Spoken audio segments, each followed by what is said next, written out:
আমরা ভগবান কাকে বলি? ভোলেনাথ, শ্রীকৃষ্ণ, মানে দেবদেবীকে। কিন্তু জানেন তো মানুষরূপী ভগবানও আছে। আজ শোনাবো এমন একজন সিপাহীর কথা যে আস্তে আস্তে আমাদের ভগবান হয়ে উঠেছে, যে হরভজন সিং থেকে বাবা হরভজন সিং হয়ে গেছে। তো আজকে কিন্তু হরভজন সিং এর কথা শোনাবো। অনেকে হয়তো শুনেছো, বাট আমি ভাবছিলাম, আমার হাজবেন্ডের সঙ্গে কথা বলছিলাম যে আমি না বাবা হরভজন সিং এর ঘটনাটা নিয়ে আসবো। আমি চাই যে ওনার মতো একজন স্পেশাল আর্মি সোলজার যে এখনো আমাদের জন্য এতটা ভেবে চলেছে, আফটার দ্যাট অলসো ওনার ঘটনাটা থাকুক না হয় আমার চ্যানেলে, মানে আমার জন্য, এটা আমার স্যাটিসফ্যাকশনের জন্য। যখন বলছিলাম টিয়া বলছে এটা মা হরভজন সিংকে, বলছি তুমি জানো না? বলছে না। তখন মনে মনে ভাবলাম যে সত্যি তো এরকম অনেকেই আছে টিয়ার মতো যে বাবা হরভজন সিং এর কথা জানেই না। না হয় ওনাদের জন্য আমি এটা টেলিকাস্ট করবো, না হয় ওনাদের জন্য আমি এই এপিসোডটা বানাবো। তো চলো শুরু করছি। হ্যাঁ, বাবা হরভজন সিং সিকিমের, মানে সিকিমে ওনার মন্দির আছে। বাবা হরভজন সিং আমাদের পাঞ্জাব রেজিমেন্টে ছিলেন এবং ওনার জন্ম হয়েছিল হলো তোমার স্বাধীনতার আগে। তখন কিন্তু ওটা পাকিস্তান ছিল এবং মানে স্বাধীনতার পরে ওনারা পাঞ্জাব শিফট হয়ে যান।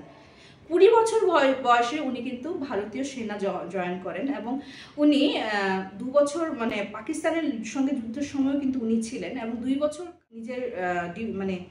নিজের সেবা দেওয়ার পর আমাদের ভারত মাতাকে একটা খুব আশ্চর্যজনকভাবে ওনার মৃত্যু ঘটে। ঠিক আছে, ব্যাপারটা হলো তখন উনি ছিলেন সিকিম পোস্টেড। হ্যাঁ, তো উনি মানে ওখান থেকে নর্থ সিকিম থেকে তোমার নাথুলা যাওয়ার সময়, তো ওটা তো বুঝতেই পারছো ঠান্ডার দিন ছিল, বরফবারি হচ্ছিল। তো ওখানে না ওই তোমার ঘোড়া বা খাচ্চার ওখানে পিঠেই তো নিয়ে যায় আনাজ শস্য। স্লিপ হয়ে না উনি খাদে পড়ে যান এবং নদীতে পড়ে যান। নদীতে পড়ার পর মানে বুঝতেই পারছো ওই খাদের থেকে নদীতে পড়ার পর আর কি হতে পারে। তো অনেকেই মানে খোঁজাখুঁজি চেষ্টা করেছে কিন্তু হরভজন সিংকে পাওয়া যায়নি। তো অনেকে এই কথা বলতো যে হয়তো ভয় চোটে পালিয়ে গেছে, যেহেতু সিকিমের এরকম একটা ওয়েদারে ওনাকে পোস্ট করা হয়েছে। অনেকে অনেক রকমের কথা বলছিল। হ্যাঁ, কিন্তু তথাপিও খোঁজ জারি রেখেছিল।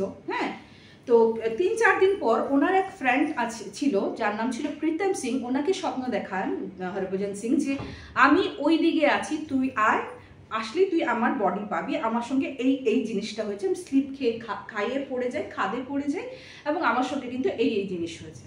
তো প্রীতম সিং সকালবেলা উঠে যখন সকলকে বললো, তো স্বপ্নের কথা কে বিশ্বাস করে? আর যেহেতু প্রীতম সিং পাঞ্জাব রেজিমেন্টেরই ছিল এবং ওর খুব মানে ভালো বন্ধু ছিল, হতেই পারে বন্ধু মিসিং, আনকনসিয়াস মাইন্ডে বন্ধুর কথা ভাবতে ভাবতে হয়তো ওটাই স্বপ্ন দেখেছে। বাট কয়েকজন মানুষ ছিল যে আচ্ছা আমরা তো পাচ্ছি না, ওয়াই নট ওর কথা শুনে যাই না ওদিকে, দেখি না। তো যখন কয়েকজন ওইরকম ভেবে একটা দল ওইখানে যায়, গিয়ে ঠিক প্রীতম সিং যেরকম ডেসক্রিপশন দিয়েছিল যে স্বপ্নে হরভজন সিং কিভাবে বলেছে যে আমার দেহ ওই দিকে আছে, ওরা কিন্তু হরভজন সিংকে পায়। এবং জানো তো ওনাকে কিন্তু ওরকমভাবেই মানে ওনার দেহটাকে ওনার পরিবারের ইয়েতে দেওয়া হয় এবং ওরকমভাবে সৎকার করা হয়।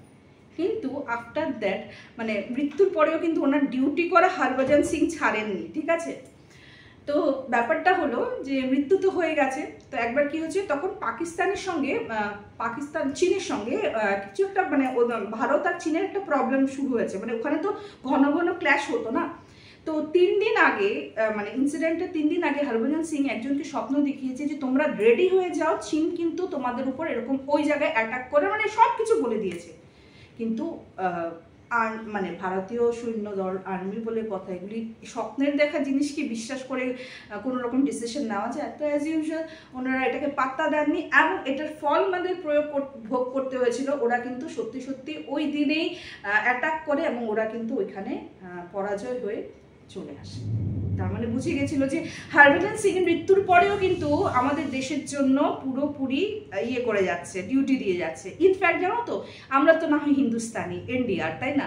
চীন দেশের সৈন্যরাও কিন্তু বাবা হরভজন সিংকে পুরোপুরি রেসপেক্ট করেন এবং ওনার অস্তিত্ব স্বীকার করেন। কারণ যখনই যে কথাবার্তা হয় না দুপক্ষের, চীন এবং ভারতীয়দের মধ্যে, ভারতের এখানেও যদি হয় ওখানে একটা খালি চেয়ার থাকে বাবা হরভজন সিং এর জন্য, এবং চীনের এখানেও নাকি একটা খালি চেয়ার থাকে বাবা হরভজন সিং এর জন্য। হ্যাঁ, তো এই রেসপেক্টটা দিয়ে কিন্তু কথা বলা হয়। ইনফ্যাক্ট এটাও শোনা গেছে আস্তে আস্তে যেমন তোমার মানে উনি তো একটা ছোট পদে নিযুক্ত হয়েছিলেন, আস্তে আস্তে যেমন প্রমোশন হতে হতে যেমন হয় না, ওনারও মৃত্যুর পর প্রমোশন হতে হতে উনি কিন্তু ক্যাপ্টেন উপাধি লাভ করেছিলেন। এবং এই ক্যাপ্টেন এতই সজাগ ছিলেন, ডিউটিরও তো কোনো অফিসার যদি ঘুমে না, গালে নাকি এসে চটাস করে একটা চড় মেরে যেতেন, বলতেন মানে বোঝাতেন যে জাগতে রহো সোনে কা নেই কি, কারণ এটা ডিউটির সময়। তো উনি কিন্তু প্রচণ্ড সজাগ, ঠিক আছে। তো একবার কি হলো, ওনাদেরই এই মানে একজন রেজিমেন্টের এখানে একজনকে মানে পার্সনকে স্বপ্ন দেখালো যে আমার একটা সমাধিস্থল বানাও। হ্যাঁ, তো এখন সমাধিস্থল কি বানাবে, তো একটা বাংকারকে ওনার সমাধিস্থল হিসাবে রাখা হলো, যেখানে ওনার জুতো, ওনার যা যা ইউজ করা ব্যাগ ট্যাগ এভরিথিং ওখানে রাখা হয়েছে। হ্যাঁ, তো প্রত্যেক দিন সকালবেলা আর্মি সৈন্যরা এগুলি ধোয়া মোছা করে যেত, বিকেলবেলা আবার যেত না, দেখতো কি ওই যে পোছা যে জুতোগুলি, ওইগুলির মধ্যে পুরো ধুলোবালি, অ্যাজ ইফ তুমি যদি কোনো জায়গায় মানে নিজের সার্ভিস দাও, আর্মি ম্যানরা যেরকম সার্ভিস দেয় ওই রকম, যেমন জুতোগুলি ধুলাবালি হয়ে যায়, মানে বেড কভার একদম টান টান করে পাতা, মনে হচ্ছে কি শুলে যেমন কুচকে যায় ওই রকম। ওনার শার্টগুলি, ইস্তারি শার্টগুলি পুরো কুচকে গেছে, ধুলাবালি নোংরা লেগে গেছে ওই রকম টাইপের। হ্যাঁ, তো বোঝাই যাচ্ছে ওনার অস্তিত্বটা এখানে। সবাই মানে আমি বলি যে সকলেই আমাদের দেশবাসী যারা ওনার ব্যাপারে জানেন, সকলেই জানেন, এর জন্যও জানেন যে জানো হরভজন সিং এর এখানে তোমরা যদি হয়তো তোমার বোতলে এক বোতল জল নিয়ে যাও, মন্দির দর্শন করলে, এবং ওই জলটা নিয়ে এসে 21 দিন তোমার ঘরে রেখে যদি খেতে থাকো, তাহলে নাকি অনেক রোগ থেকে মুক্তি পাওয়া যায়, এটা কথিত আছে। দ্যাটস ওয়াই ওখানে আরও বেশি দর্শনার্থীর সংখ্যা বেড়ে গেছে। এবং ওই যেখানে ওনার ওই বাংকারে তো বললাম মন্দিরটা ছিল, তার থেকে কিছুটা দূরে ওনার জন্য নাকি একটা বাকায়দা মন্দিরও বানানো হয়েছে, যেটা হয়তো তোমরা থাম্বনেলে দেখতেই পাচ্ছ। বাকায়দা মন্দির বানানো হয়েছে এবং ওখানে কিন্তু দর্শনার্থীর সংখ্যা দিনকে দিন বেড়েই যাচ্ছে। তোমরা যদি সিকিম ঘুরতে যাও, তোমরাও কিন্তু বাবা হরভজন সিং এর মন্দিরটা দর্শন করতে পারো। ঘটনা কিন্তু এখানে শেষ হয়নি, আরও আছে। জীবদ্দশায় একটা ইন্ডিয়ান আর্মি বা একজন সোলজার যেরকম বেতন ভুক্তভোগী, উনারও কিন্তু বেতন দেওয়া হতো, ঠিক আছে। ওনার যেমন প্রতি বছর সোলজাররা 2 মাস ছুটি পায়, যদি সব ঠিকঠাক থাকে, যুদ্ধকালীন নয় কিন্তু, ঠিকঠাক থাকলে নাকি 2 মাস ছুটি পায়। বাবা হরভজন সিং সেপ্টেম্বর থেকে নভেম্বর এই ছুটি কাটাতে যেতেন ওনার বাড়িতে পাঞ্জাব। যখন ওনার মা জীবিত ছিলেন, এই পুরো বছরের বেতনটা নাকি ওনার মায়ের হাতে দেওয়া হতো, এবং ওনার মার মৃত্যুর পর ওনার পরিবার পরিজনদের হাতে ওই স্যালারিটা দেওয়া হতো। এবং জানো তো, উনি যখন বাড়িতে যেতেন, ওনার নামে কিন্তু রেলওয়েতে একটা পার্টিকুলার সিট বুক করা হতো, এবং 3 জন সৈন্য নাকি ওনার সব জিনিস নিয়ে ওই পার্টিকুলার দিনে যেতেন এবং ওনার বাড়ি অবধি পৌঁছে যেতেন, এবং ওনার ছুটি শেষ হওয়ার আগের দিন আবার 3 জন সৈন্য যেতেন এবং ওনাকে নিয়ে আসতেন। কিন্তু 2017-এ নাকি কিছু মানুষ অবজেকশন করে যে কেন এরকম, মানে এটা তো মানে ভারতীয় সোলজাররা তো এই অন্ধবিশ্বাসকে তো ওরা আশকারা দেওয়া উচিত নয়, এরকম করে একটা বাংকারকে পুরো একটা মানে বেডকে বুক করে রেখে যাচ্ছে, একদম খালি বেড যাচ্ছে, এরকম করে অনেক কি করার পর যদিও মানে এটা বন্ধ করা হয়েছে, কিন্তু তথাপিও উনি কিন্তু ওনার ডিউটি দিয়ে গেছেন। ওনার রিটায়ারমেন্টও হয়, যেরকম আর কি ফেয়ারওয়েল দেওয়া হয় এরকম দেওয়া হয়েছিল, কিন্তু আফটার দ্যাট অলসো উনি কিন্তু আজও ওনার ডিউটি পুরোপুরি মানে দিয়ে চলেছেন আর কি। মানে একটা মানুষ নিজের দেশমাতাকে কেমনভাবে পাগলের মতো ভালোবাসলে, বা ওই জুনুন কি হাত্তার ভালোবাসলে হয়তো বাবা হরভজন সিং হতে পারে, তাই না? মানে কিরকম ভালোবাসে ভারত মাতাকে ভেবে দেখেছো একবার?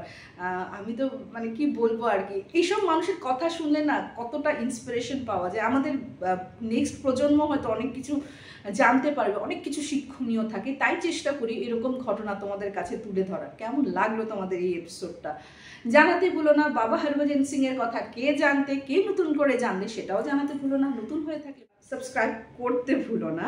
অ্যান্ড অলসো তোমরা যদি মানে ঘটনা পাঠাতে চাও, তোমাদের এখানে তো হন্টেড মানে ভৌতিক ঘটনা নয়, ভৌতিক ঘটনার জন্য তো কথায় গল্প আছে, তোমাদের জীবনমুখী যেমন অনেক ঘটনা তোমরা দেখতেই পাচ্ছ, বৃদ্ধাশ্রমের ঘটনা এসছে, কুমাতার ঘটনা আসবে, অনেক রকমের ঘটনাই আছে। তোমাদের জীবনের ঘটনা প্রতি বৃহস্পতিবার সন্ধ্যে 6টায় চলে আসে, এবং এই যে এরকম কালেক্ট করা ঘটনা তো যে কোনো দিন আমি দিয়ে দিই, ওটার কোনো পার্টিকুলার দিন থাকে না। তো কেমন লাগলো জানাতে ভুলো না। নতুন হয়ে থাকলে সাবস্ক্রাইব করতে ভুলো না। আজকে এপিসোডটা আমি এখানে শেষ করছি, খুব তাড়াতাড়ি দেখা হবে। Till then bye bye, see you soon, নমস্কার।